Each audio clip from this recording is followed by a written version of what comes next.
All right, well, good morning, everybody. Thanks for joining us for our 10:30 briefing. Met with some of you at 5 a.m.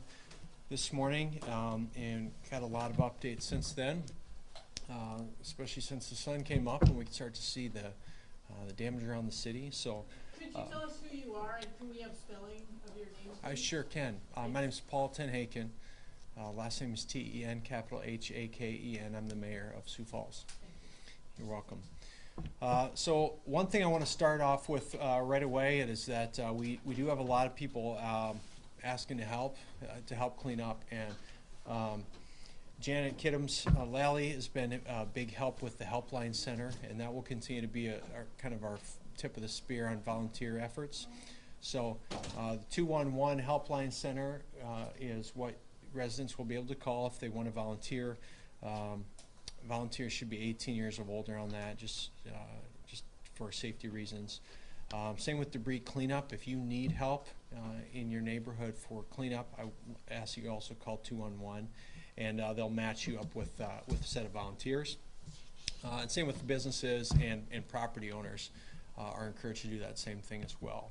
So a lot of the specifics are regarding the strength of the storm and the cleanup efforts now. I'm going to turn over to my colleagues. The one thing that I want to personally address is the situation we have with our sirens and the rationale or the reason why not all of our sirens sounded during this weather event. So we have warning sirens, as you all know, that are intended to warn outdoor residents when a storm is approaching. And that system, just so you know how that works, it's activated by our dispatch center, 911 dispatch center, with guidance from the National Weather Service. So when the National Weather Service says, hey, we got a tornado in city limits, whatever it is, activate the system, that then goes to our dispatch center at 911 Metro, and they activate that.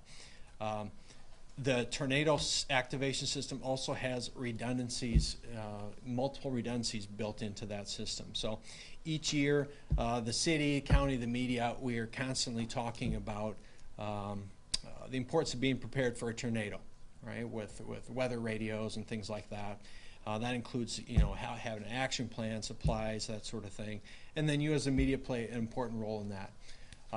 Quite honestly, what happened with the system is we just had a human error issue. Only some of our sirens were activated. So when that call from the Weather Service came to Metro, only a partial number of our sirens were activated. So we met about this for about a half hour already today. We already have some plans in place to rectify that going forward. Our system is not broken. It works absolutely just fine. But there is a human aspect to operating a system, and that's what happened in this case. So we're looking into actually redesigning that system per our meeting today. Again, a lot of our focus right now is on the relief efforts, but a lot of people have been asking, why didn't the sirens go off? I just want to remind people that sirens are one piece of the pie that we rely on to notify residents of what's going on with weather. So if you have any questions on that specific piece, I'll certainly take them in the end, but I want our residents to know that our system works. We are looking at some potential weather again tonight. We have a system in place that works, and if we have to utilize it, we'll utilize it. So with the last thing I want to say on that is, and Todd can speak more on this, Todd Heitkamp with National Weather Service, this was an extremely fast-moving system. That in some cases, by the time even our dispatch center was noticed that they should be talking or should be giving the alert, the system was already moved on. So with that, I'm going to turn it over to Todd Heitkamp with the National Weather Service. And Todd is going to tell you about some of the specifics of the storm and what they saw from their standpoint. And again, could each speaker please give us your name Sure. and spelling? Yep, I can do that. And your title, too. And your title. What do you want it to be? Todd Heitkamp, last name is spelled H-E-I-T-K-A-M-P. I'm the meteorologist in charge for the National Weather Service here in Sioux Falls.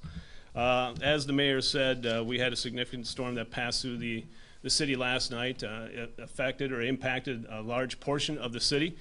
At this point in time, I would say probably 3/4 of the city was impacted with strong, severe winds in excess of 90 to 100 miles an hour.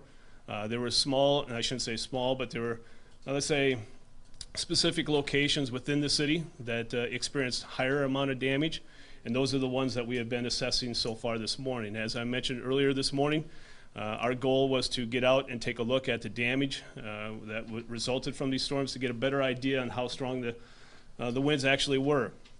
And having said that, I was able to get out and assess one area. Quite honestly, there's so much traffic around and looky-loos, it's very difficult to get from point A to point B. But I will tell you, I was down in 41st and between Kiwanis and Western. I will say that a tornado did occur there within the strong wind area, and we are rating that an EF2 tornado. That is wind speeds of 125 miles an hour approximately. That is just one area. There's another area that we're going to be focusing in on. That's down at the Avera Heart Hospital as well. And my goal is to get that done here before noon. Granted, if I can get down there, we'll take a look. But we're going to get that done. For those of you that were not here this morning, I want to go through a little bit of the time frame of what happened.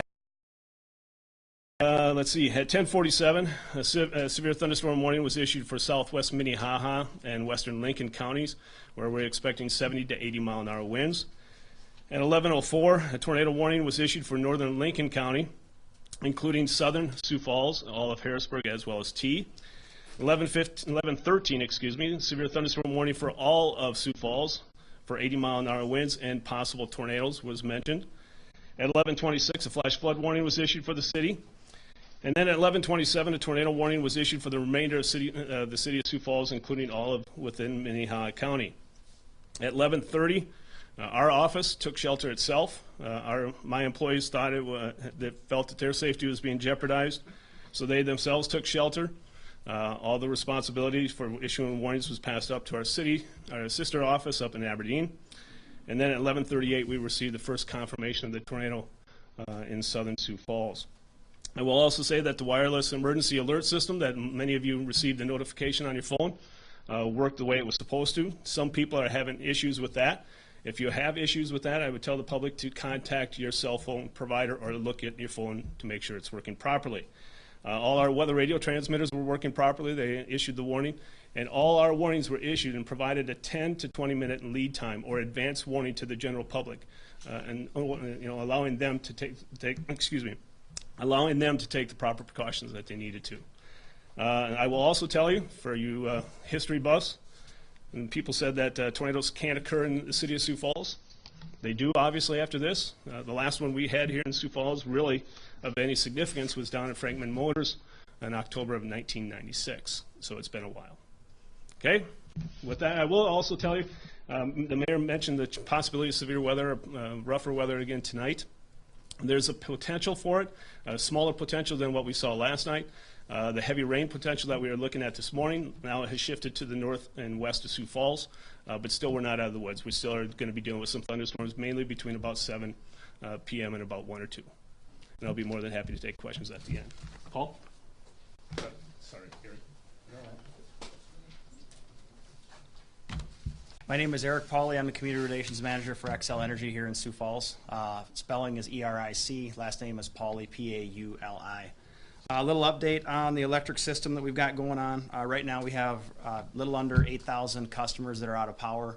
That's kind of fluctuating back and forth based on now that we have daylight, we can get out there, we can assess some of the damage. Folks are coming out of the house and they're seeing what they've got, if there's trees on their lines, etc. So that's the rough count right now. Again, that's fluctuating, and we're working to bring that down as quickly as possible. We started at about 25,000 customers out of power, so we're making good progress via some of the work that our crews are doing out there. In total, we've got additional crews coming into Sioux Falls. When all those crews get here, and hopefully that will be in the next coming hours, there's some of them rolling in already, we're going to have 400 employees strong. That includes field staff, that includes local designers, all of our internal folks in the office as well. So we will be fully staffed. That's part of our mutual aid program that we have, where we work with the other utilities. In this case, we're able to pull some of the contractors in from different areas, as well as some of our staff from some of our other areas in North Dakota, Minnesota, etc. We do have some social media posting up right now. We're trying to communicate some of this information out to our customers via social media. I think there'll be a lot of people out there clicking today, taking pictures. sharing messages and so on. So take a look at the social media. There's a bunch of different resources on there for outages and so on that folks can utilize. Make sure if you do have a power outage that you are calling that in or sending an outage notification via your account and so on. Go to our website and get those outages notifications posted, so that way then we can get them on our queue and get our crews out there as quickly as possible. If you do have a mast, if you have an overhead service and you do have a mast that is bent over or broken laying on the ground, call those outages in. We will come out. We can always disconnect if need be. You will need an electrician to come out there and repair it, and it will need an inspection. So keep that in mind. That information is also on the social media website and will be posted on our actual Xcel Energy website as well. So we want to make sure that message is out there so folks aren't waiting for that re-hook up again, because in some cases these lines may be on the ground from tree branches that have broken the lines down, etc. That is about all I've got for right now. We'll have more updates as the day goes along. And I'll turn it now over to Mark Cotter at the City of Sioux Falls. Thank you. Thank you, Eric. Good morning. I'm Mark Cotter. I'm the Director of Public Works, MARKCOTTER.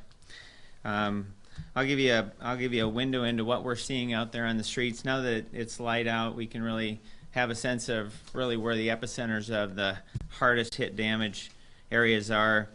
There's significant tree damage in that as we've had a number of streets blocked, as we can start to get through those streets, the extent of the tree damage is growing. We got a number still of downed power lines. Damage to property and homes is extensive. Lots of debris in the streets and in private parking lots. And we've got a number of traffic signals that are either not energized or with the high winds, those signal heads have been moved. We've got all of our crews that work on those assets and a private contractor in assisting us to try to get those up and going. Todd Hill Park is closed due to the storm damage. Bike trail system is also flooded in some areas, so use extensive caution. There's barricades going up as we speak, so please respect the barricades. We have a number of crews. We have about 8 city street crews that are out going through methodically to the arterial streets to open them up. The mayor did sign the disaster declaration this morning, so it allowed us to accelerate and bring on 3 other local contractors that will add about 12 more crews. So we'll have about 20 crews going down respective arterial streets and methodically moving some of those large trees and in some cases loading them up, hauling them to our tree drop-off sites. We'll take a very organized process, but kind of the central area we're starting from is 41st and Western. We're going west, we're going east, north, and then we're going several miles south. As you continue to assess your damage, we want you to call 211 and let 211 know the extent of your damage. We're going to use their database to understand the extent of the private property damage. Again, the main area damage is bookmark from Marion Road out to Cliff Avenue and from 26th Street down to 85th Street. There's damage outside that area, but the significant area is inside that area. We are working to clean up some of the data that's on the public site that we mentioned this morning, and so continue to go out there. As we clear areas, we'll remove some of those conflicts and just make that more usable, more readable. We do have the 2 tree debris sites open, and they're active already. We've got a number of private entities that are using them, and so certainly when you move in those and try to use those as efficient as possible, they're going to get very busy, but we are going to continue to have extended hours. We're going to run those 12 hours a day, 7 a.m. to 7 p.m. For 7 days a week, and we'll keep those open until the end of September. Can you tell us which 2? I know that you mentioned 12th and Lions. What was the other one? The other one is at Chambers Street and Cliff Avenue, and they're both on our map, our public map. And so those are common sites for other drop-off sites that we routinely do during the year, so it should be normal to our residents to have those sites. But we have some changeable message boards up near those areas too that's directing people into those sites. Again, for non-tree storm debris, we want all that material to go to the landfill. That is also free of charge if it's storm related, and so certainly use that. Our normal landfill hours are 7:30 to 5 p.m. Just let you know that the Cayley Branch Library has some roof and shingle damage. Many trees are down. The Oakview Branch Library has some trees down. Staff continues to assess our facilities, and we'll make those damage assessments. For neighborhoods that are in the zone for this week's Project Nice and Keep pickup, a lot of that debris got spread around. We want those residents to go out and retrieve that and kind of restack it, and then when we get through this sort of first tier of recovery, we'll return and address that project. And then again, just if you come to an intersection that's not working, not energized, just treat it again like a four-way stop. All right, next up is Dave Fleechek, President and CEO of Avera McKennan Hospital. Dave? Thanks,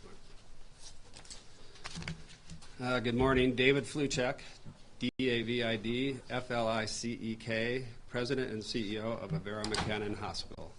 So it's been a long night.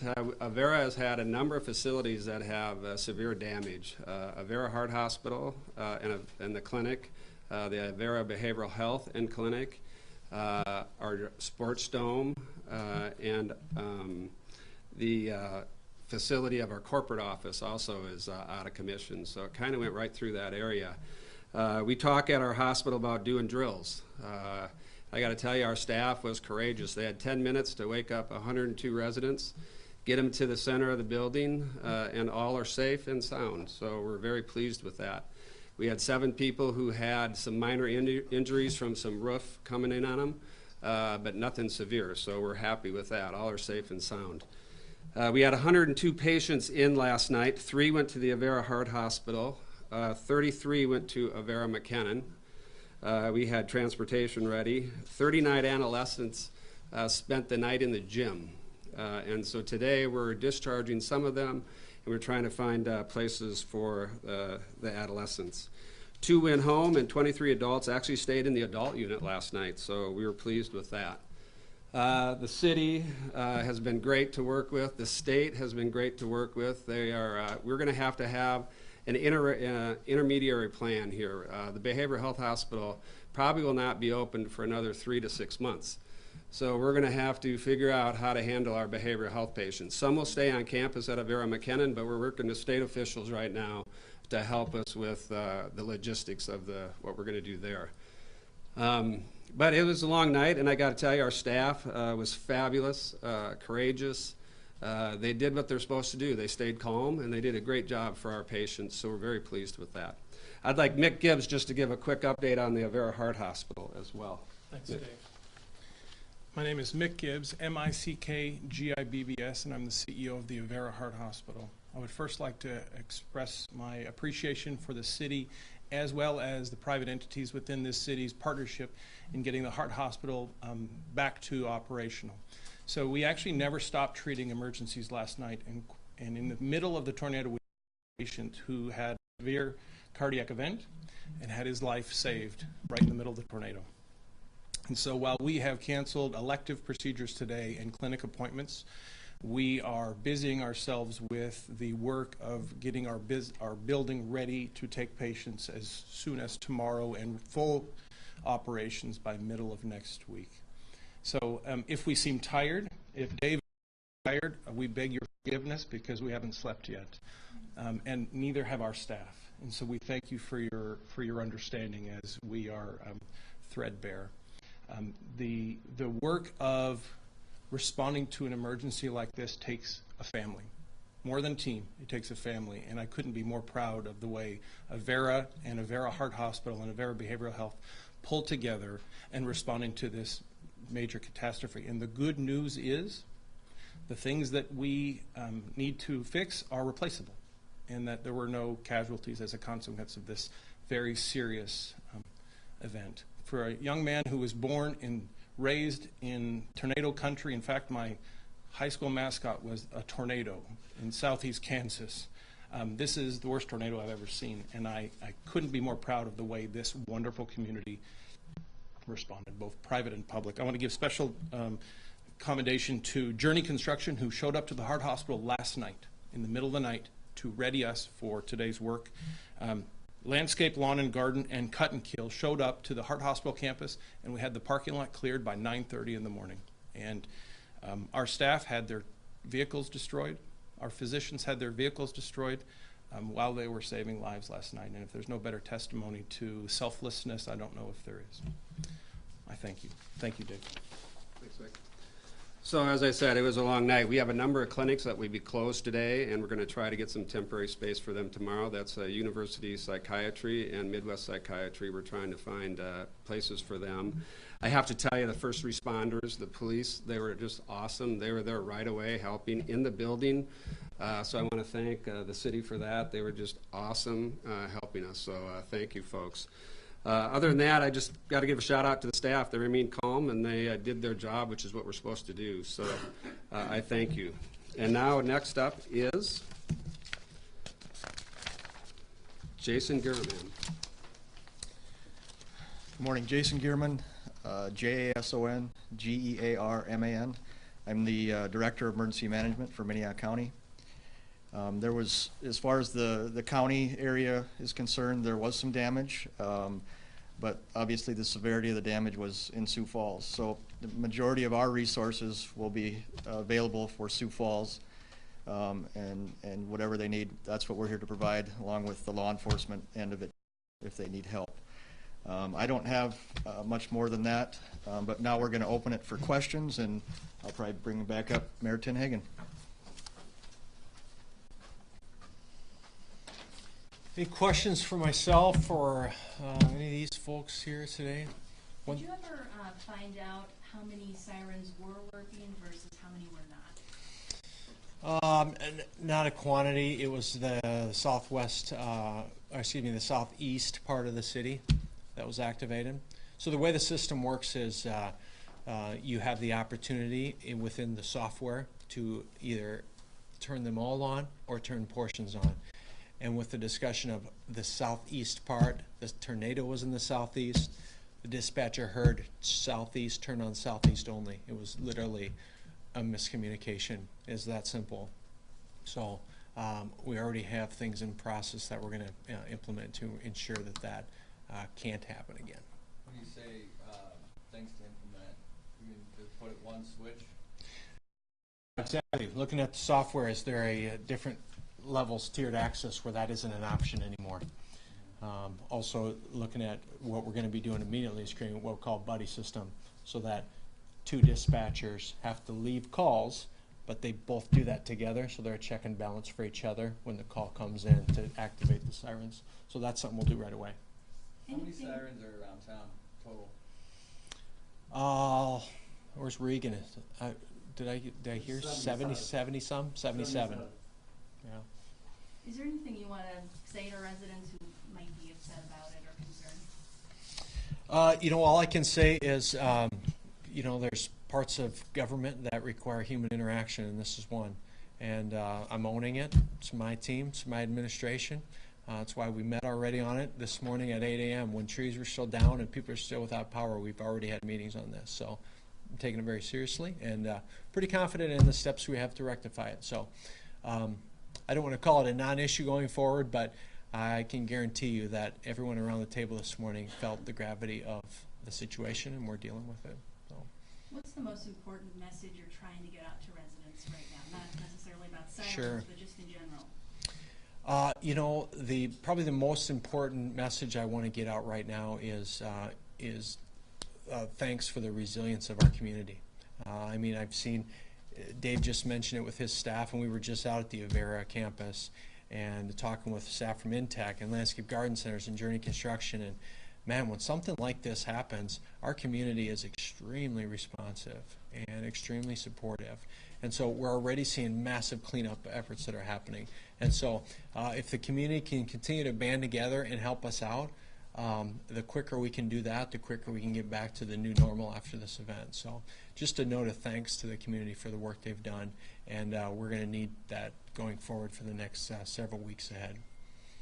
One thing I also failed to mention in my remarks, I have heard from all of our federal delegation. The governor is on her way right now. Be here about 2:30. I talked to her, and she's also actually been contacted by the White House. So all the way from the White House down to our congressmen and everyone in between has all reached out to the city of Sioux Falls asking what we need right now. So I think that also speaks to the family nature of Sioux Falls and South Dakotans and how we work together in something like this. Are gas lines still a concern over there? Should people be avoiding that area for that reason? You know, with the gas line question, I'm going to maybe, is Fessler, could you maybe speak to that, or is Good Road here? Chief's not here, but I can okay. Sorry to put you on the spot, but no, thanks. You're the gas man today. I guess. Steve Fessler, FESSLER, Division Chief with Sioux Falls Fire Rescue. As far as gas leaks go, we did have, with some of the uprooting of trees and different structure integrity, some gas lines were busted. And as of right now, from what I understand, we're checking those out. We're working with Mid-American Energy to make sure all those are shut off.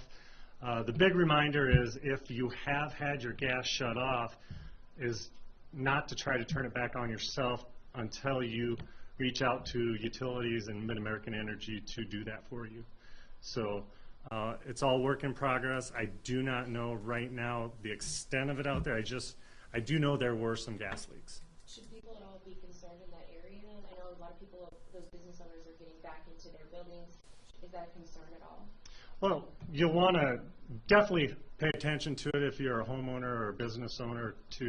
If you smell it, call 911, let us know so we can get out there and check it. Chief Gerber this morning said there's 37 buildings that were either collapsed or had serious structural damage from this. Is that number still steady, or has that gone up, or where's that right now? I do not have a definite number for you right now. That was kind of a rough estimate this morning from the various calls we were taking at that time. So a definite number I do not have for you. Thank you. The 211's available to help with property cleanup. To be clear, private property owners are responsible for clearing their own property or finding their own volunteers. Correct. But I will say there's a bevy of volunteers that are ready to help with that effort. So we're not requiring an 85-year-old lady to go out in her yard and take care of her branches. There's a lot of people who are ready to step up and help. This morning we said no deaths have been reported and no major injuries. Is that still the case? That is still the case, you know, and so I think if there's a silver lining in this whole thing, it's that. Yeah, I mean, and all you have to do is go out to Avera's campus and see how devastating the damage is out there. And I mean, cars turned sideways in their slots, all the windows blown out, the debris. We saw part of Arch, if some of you know Sioux Falls lore, you know Arch Beal, and you know he's got some grain bins a long ways away, and part of his grain bin was in the backyard of the behavioral health campus. And it just, with that level of debris flying around, I think we're very fortunate to have not even any real serious injuries yet to this point. So, were any landmark buildings or historical structures damaged? You know, I haven't heard of any real historical buildings being structured. You know, most of our historical structures are in the core of the city, and a lot of the landmarks are in the core of the city. And this stayed mostly on the south end of town. So there was a great stress test on our Arc of Dreams, which is still standing, I hear this morning. So that baby is strong. That's our new sculpture we put in our downtown a couple months ago. So. Is the area still at the fairgrounds for people who need any assistance? The Red Cross is open and is open to providing assistance at the fairgrounds. They opened about 4 a.m. and I know they're serving people out there right now. So that's also a great place for anyone who has needs, housing needs or otherwise. For Avera, do you have any more specifics on what was damaged? Yeah. specifically both North Central Heart Clinic and the Heart Hospital is damaged. The Heart Hospital is up and running, their ER is up and running, so the Heart Hospital patient rooms were not affected at all, so they're up and running right now. Avera Behavioral Health, severe damage, every floor. And so we will have to relook at that. It's going to take some time. We're getting an assessment. Journey's been a great partner. They've been out there early this morning. I can't say enough, as the mayor does, that everyone just comes to the rescue. We're getting flooded with phone calls for help, and so we appreciate that. Right now, we'd like you to stay away from Avera Behavioral Health so that we can just get in there and assess everything. And the clinics did not take a direct hit, the psych clinics, but because it's connected with the Avera Behavioral Hospital, we don't know if we can occupy it yet. So that's why we've kind of shut down those clinics. One corner office really got decimated there, so we're going to look at that. And the corporate office is closed, so they had their atrium windows. Some of them blew out as well. So we're right now assessing, really placing 102 patients. I think we're going to get some pediatric patients at the Avera McKennan campus, some adolescents at the Avera McKennan campus. And then we're working with state officials to see where we can house another 60 or 70 patients. So, but we'll get that done. Just a disaster declaration. The practicality of that is so you don't have to get council approval to bring in contractors and things like that? That's exactly it. It allows us to not have to abide by the competitive bidding laws of state government. So with some of the equipment we need to take care of some of the damaged parts of the city, especially the trees, we had a couple pieces of equipment we need to get ordered on a truck and here right away. So it allows me as the mayor to authorize our purchasing department to go forward with that without council approval. Will the city utilize state inmates to help in this cleanup? It's very likely. I have not reached out to Warden Young yet on that, but as you know, Warden and I have met on that this week on another topic. So looking at how we can continue that partnership, it will make a lot of sense. So we're very open to that, and we'll likely be using that. Mr. Heitkamp, can I ask you a question on the tornado? Sure. How do you assess that? How do you determine if it's a tornado? And what's the mean? And what was the last part? What was the category mean that you gave? Yeah, how we go about doing it, and the question is, how do we go and assess the strength of the tornado, whether or not we actually had one? You have to look at the debris, and for most of you, I can say we play, Sherlock Holmes and try to put the pieces of the puzzle together. For all you young people that don't know who Sherlock Holmes is, and let's think of CSI. That type of thing where we go back and look at how things unfolded and how the debris ended up to where it is now, where it was first, now where it is after the storm.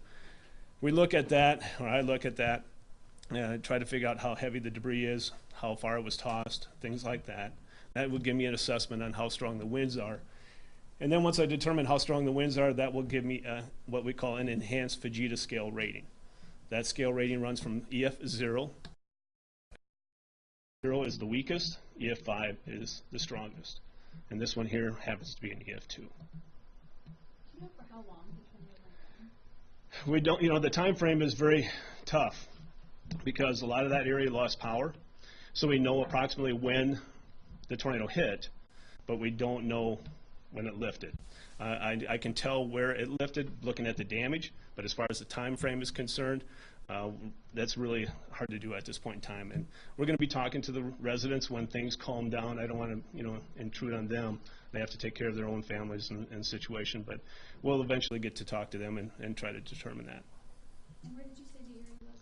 The one I looked at today so far this morning was from about 33rd Street down to 41st Street in between Kiwanis and Western, in the area of Best Buy and that area. We had a report last night, I think, of one near 85th and West. Yeah, there's another one, and I'm sure there's going to be a few more as we haven't even been down to look at Avera. Again, these are not. I want to emphasize this is not the tornado that your grandma grew up with, okay? These are not the Oklahoma type of tornadoes. These are not the Kansas type of tornadoes. They don't form on the backside of the storm where most of the tornadoes do actually occur. These occurred on the front side of the storm, making it very difficult not only to detect, but also to see, because they are so quickly developing, and then they dissipate just that quick. We saw the signs of that heading into Minnehaha County, and that's why we issued the warning well in advance before it hitting the city of Sioux Falls. But what made these even more difficult, and you think about the number of times that people go outside looking at these storms as they're approaching the community. You couldn't see anything last night. Number one, the sun was set. It was 11 o'clock at night, but the rain was coming down in sheets. That thankfully scared enough people to take further action to get themselves and their family to the place of safety that they needed. There was quite a bit of rain north of town. Yes. Can you talk a little bit about, with more weather coming, how's the water level doing along the river, maybe up by Del Rapids or Baltic? Yeah, I can't tell you exactly the levels that we're at this point in time. I've been on the road looking at damage for the past 3-4 hours, so I don't know for sure, but I will tell you that the river levels have jumped up dramatically. But that's also a response. I mean, we've had a wet spring and summer. I'm not saying anything different than people already know. The river levels have come down the past month, but not to where they normally are. And so any rainfall that we got last night would already cause those river levels to rise. And then with the additional rainfall we're expecting tonight, I would ask residents that if you have dealt with flooding this spring or summer, maybe take the steps to minimize the potential danger that you may have, the potential impacts you may feel later on tonight. So we could possibly see the river crest. Crest? Out of its banks, maybe? No, I'm not going to say it's going to be out of its banks, because again, it depends where that rainfall occurs. Now, the forecast for tonight calls for that rainfall to shift further to the north and west. So it's not going to fall within the city limits of Sioux Falls, within the flood control system that we have. So the residents of Sioux Falls really, that's a totally different animal compared to, let's say, Baltic and Del Rapids and everything like that. But with the rainfall that we expect tonight, that river won't crest immediately tonight. It's going to be, a day or two yet. Okay. Thanks, Todd. Any other questions for any of these folks? This project nice and keep on hold? It is. Indefinitely, yeah. All right. If not, Sandy, do we know if and when we're going to do another media briefing today at all? I guess we really haven't talked through Okay. it that far. It's kind of based on what we see for assessments coming up, but if we do, we can push the message out. Got it. All right.